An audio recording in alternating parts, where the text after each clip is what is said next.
Welcome everybody to Niners Now. I'm your host Brady Grustas at GrustasBrady on X. You can follow me there, and we have some more breaking 49ers news today. Also, I want to take a long look into what the other teams in the NFC West have gotten up to this offseason.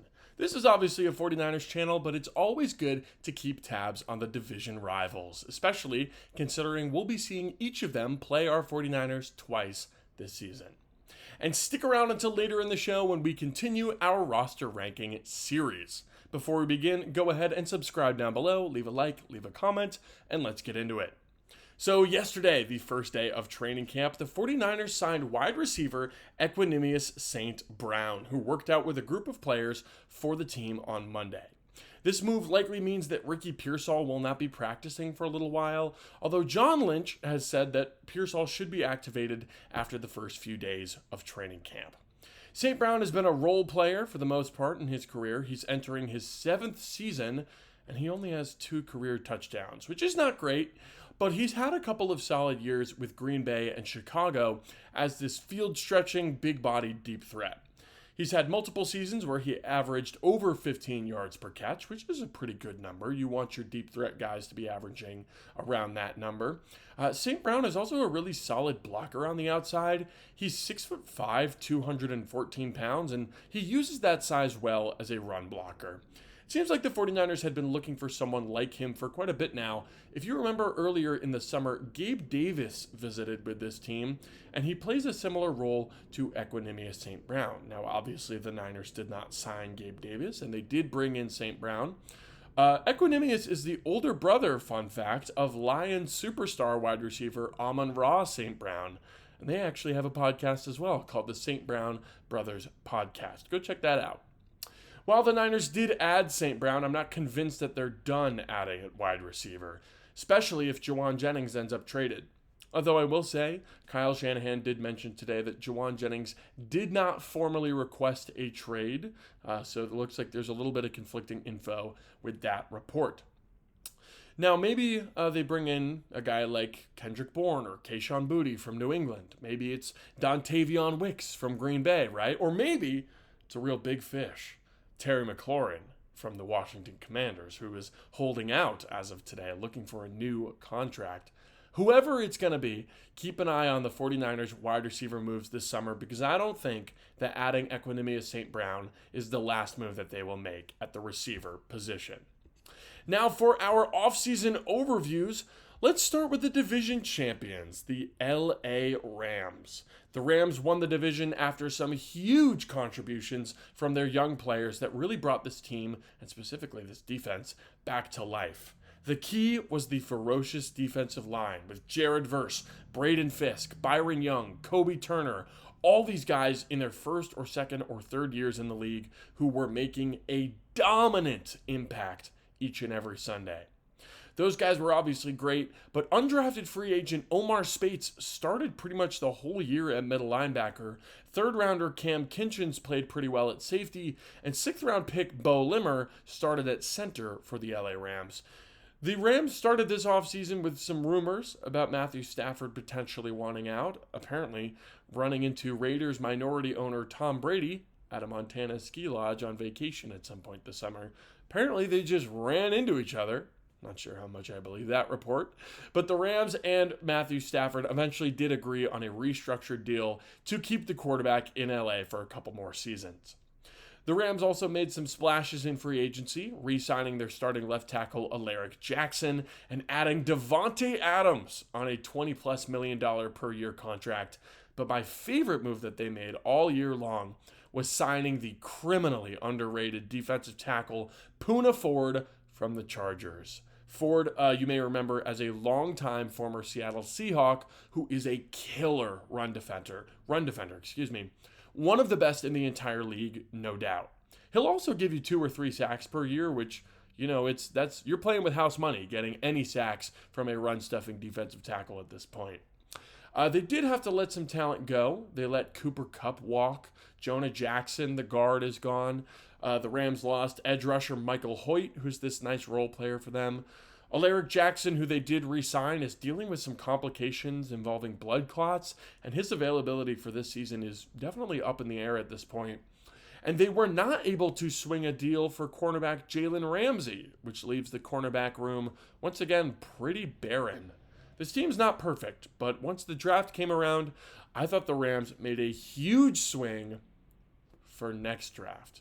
The Rams traded out of their round 1 pick, securing the Atlanta Falcons' first round pick next year as part of the deal.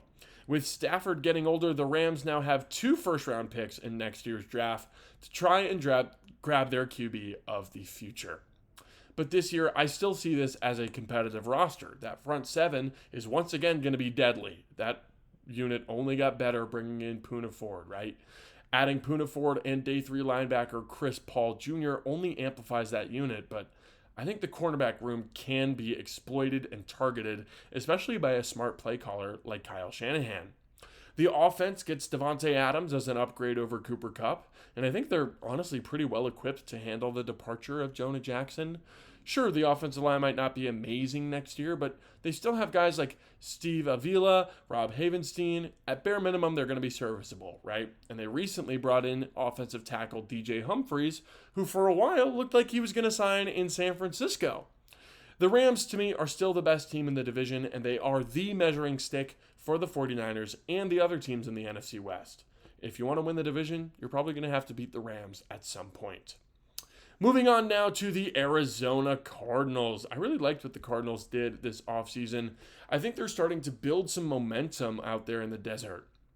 This team is scrappy, they are physical, and they're really starting to build a legit defense. I feel like every time the 49ers play the Cardinals, there's some sort of physical altercation. You may remember in Week 18 last year, which was pretty much a meaningless game, Jawan Jennings got ejected for blocking a cornerback so well that he started a fight.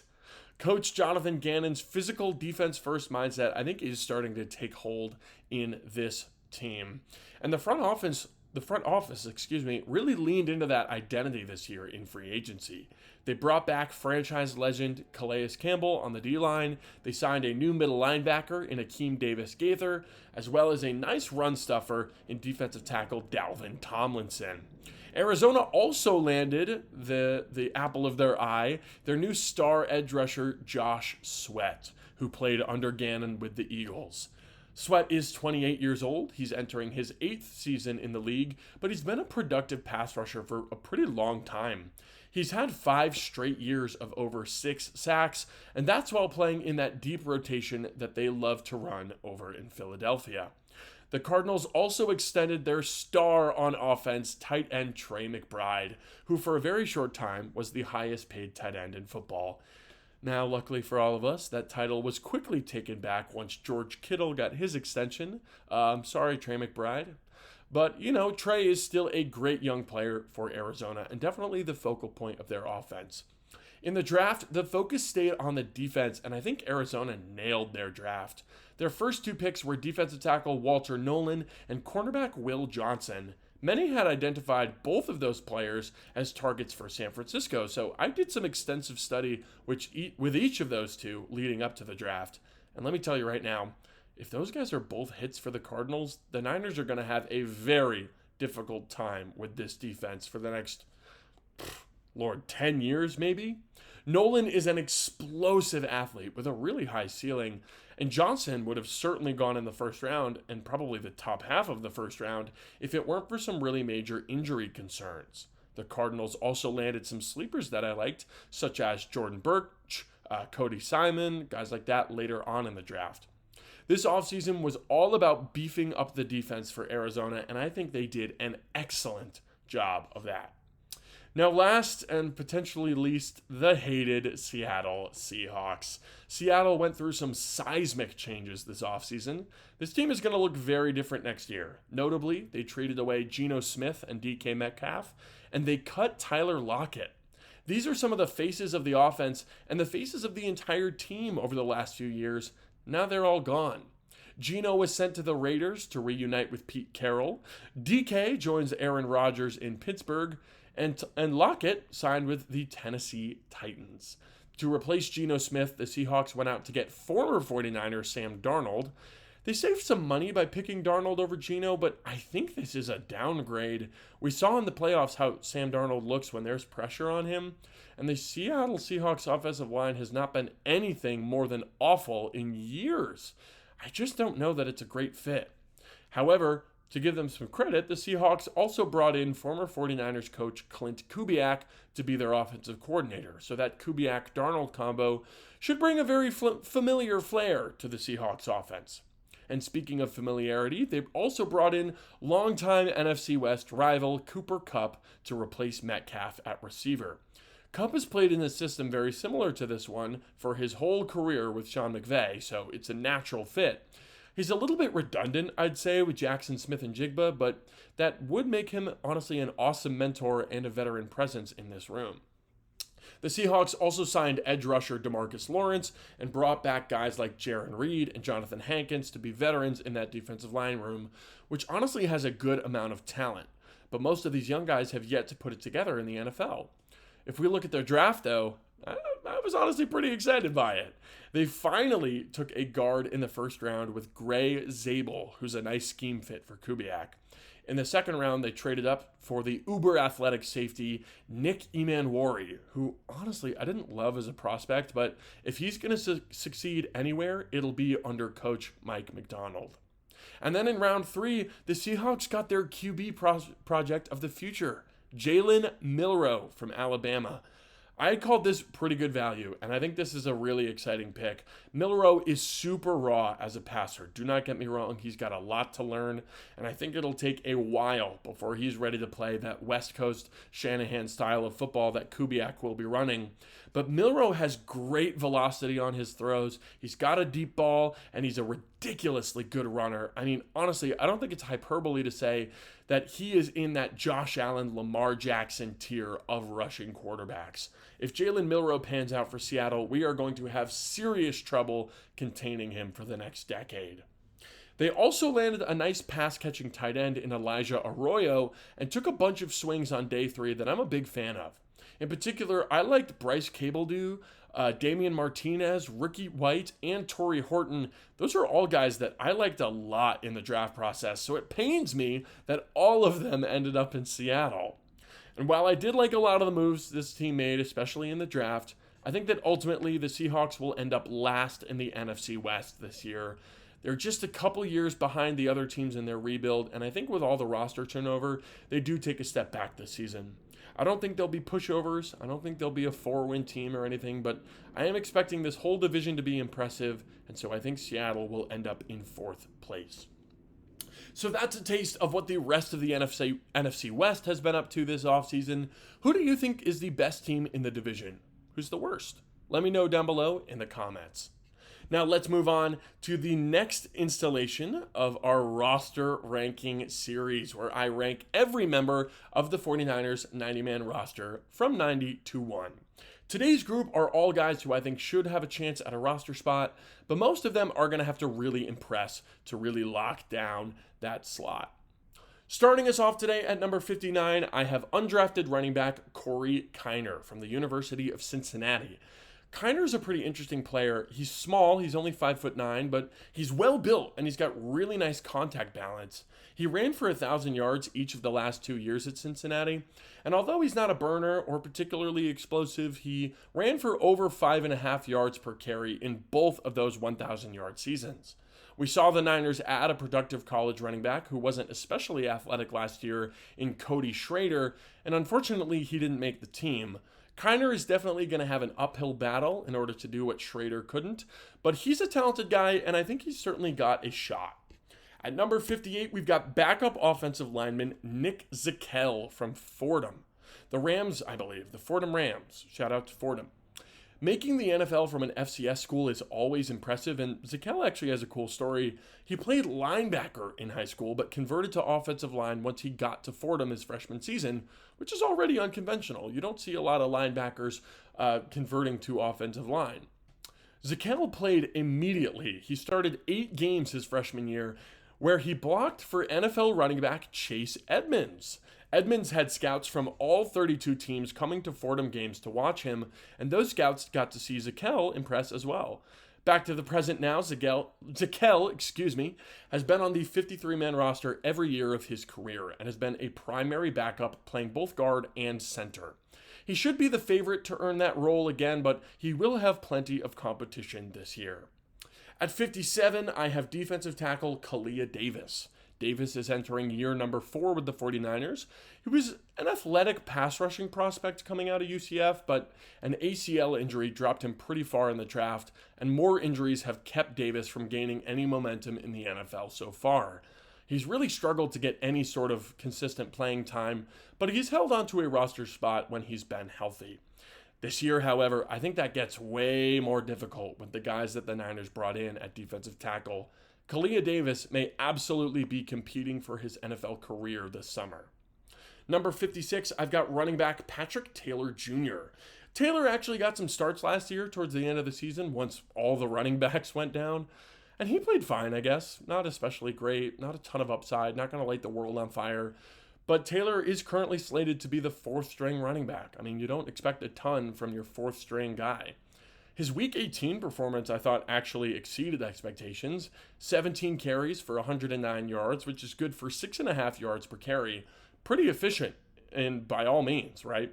Taylor is also a special teamer, so I'm expecting him to probably make the team because of that. But we've seen special teams running backs turn into real contributors for this team before, you know? Think about guys like former Niner Raheem Mostert. Taylor doesn't have the same speed as Mostert, but who knows? There may be a breakout coming. I've seen crazier things happen. At 55, I have center Drake Nugent. Nugent was an undrafted free agent last year from Michigan, and he started on their championship team at center. Nugent spent the year last year on the practice squad because he came into the NFL pretty light. It was clear that he needed a year to get his body right, add some strength, especially in his lower half, really hit the weights. Heading into year 2, though, I'm excited to see what Nugent can do. He'll have his work cut out for him, trying to beat out guys like Nick Zakel and Matt Hennessy for that backup center/guard spot. But I think a good showing in training camp in the preseason could certainly land Nugent on the active roster somewhere, even if it's not in San Francisco. If it's not in San Francisco, and if he doesn't end up on an active roster, I'd love to see Nugent come back on the practice squad for a second year to keep that development going. At number 54, I'm going with offensive tackle Andre Dillard. Dillard is a former first-round pick by the Philadelphia Eagles. He spent his first 4 years there before he signed with Tennessee and then Green Bay, where he played pretty sparingly. Dillard is 29, so there's not exactly a ton of development left for him, but he's a scheme fit for this wide zone type of offense as a more athletic offensive tackle. And by bringing him in, the Niners are certainly hoping that he can win the swing tackle job and be a cheap but experienced option this year. I think Dillard's going to have a chance, but his last few years have not exactly been inspiring. He's a guy that I'm very curious to watch in the preseason. Coming in at 53 is wide receiver Isaiah Hodgins. Hodgins had a brief flash-in-the-pan moment for the Giants in 2022, but he's been pretty quiet since then. I do think he's a talented guy, but Hodgins' career has been defined by a lack of opportunity. Eric Crocker of Locked On 49ers said this too. Hodgins has been buried on depth charts his entire career, and when he gets a chance to play, he plays well. So the good news is that he plays well. The bad news is the Niners wide receiver room is crowded. I mean, we just saw them bring in another guy, Equanimeous St. Brown, who would pretty directly compete with Isaiah Hodgins for snaps. Hodgins is going to have to dominate in the preseason and in practice all summer long to even make the roster, much less earn any touches in the regular season. Can Hodgins complete that climb uphill? I guess we'll have to find out. At 52, I'm going with offensive lineman Matt Hennessy. We talked about Hennessy a good bit yesterday and a little bit today as well. He was a multi-year starter with the Falcons before he lost his job to Drew Dahlman. Hennessy was a pretty solid player by all means, though. He fits that run block first style that Kyle has really taken a liking to. He signed with the team late last season in December, I believe, after all playoff hopes were lost, as kind of an early audition. Now that we're into the offseason, it looks like Hennessy will get a real chance to make the roster. And if he plays well enough, I think that there's a very, very small chance that he starts. Now, I'd give it maybe a 5% chance that he starts at either left guard or center, but you know what? That's better than zero. Number 51 is the rookie safety Marcus Siegel from Kansas State. Siegel's a very smart guy, and he's extremely athletic. He ran the 40-yard dash in 4.37 seconds. He jumped over 10 feet in the broad jump and hit a nearly 40-inch vertical jump. That is ridiculous, ridiculous athleticism. Siegel's big issue, however, is putting it together in zone coverage. At best, he has been inconsistent in zone. But his man coverage I would call pretty decent for a safety. If his instincts in zone can come along, I think Siegel could legitimately turn into a Jimmy Ward type of player who plays all sorts of roles on this team. Strong safety, free safety, nickel cornerback, matching up in man, playing over the top in zone. But for this year, I would say that Siegel's probably going to have a spot on the roster. It's not impossible for a drafted rookie to be cut, but the goal is always to make the 53. And while I don't think Siegel would start over Jason Pinnock or Richie Grant, if he's got a big summer, I think a starting spot is possible for Siegel. Our last player today, the 50th best player on the team, is linebacker Curtis Robinson. Robinson was the 49ers Walter Payton Man of the Year nominee this past year for good reason. He's a really great member of the community and he's always volunteering. He made the 53 last year after being a preseason standout on defense and a staple on special teams. But unfortunately, a torn ACL in September took him out for the year. Robinson is back this year though, and once he is fully healthy, I expect him to really compete for those depth linebacker spots. That's one of the most competitive position battles on the entire team, and Robinson's a big reason why. I'll be rooting for Robinson personally to make an impact and make the team this year. So that's all for today. Brought in Equanimeous St. Brown, went over some NFC West opponents, and we went over our roster rankings once again. Let me know if you think I was too high or too low on any of the players that we ranked. And who do you think will win the NFC West? Leave a comment, leave a like, and let me know if there are any topics you'd like to see me cover. Thank you all for watching, and subscribe for 49ers videos 5 days a week. I'm Brady Grustas at Grustas Brady on X. This has been Niners Now, and I'll see you tomorrow.